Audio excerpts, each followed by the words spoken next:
নমস্কার বন্ধুরা, তো আজকে দেখাতে চলেছি দুটো বেগুন গাছ যেটা আমি নার্সারি থেকে নিয়ে এসেছিলাম।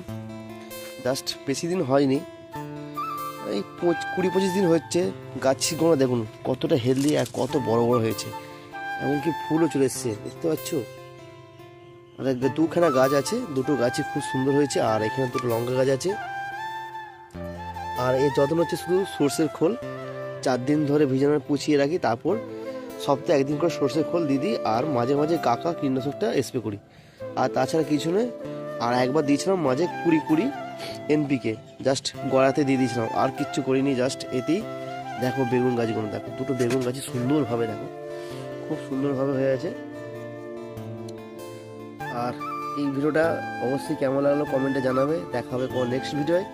Tata, bye bye. আর লঙ্কা গাছগুলো দেখো জাস্ট।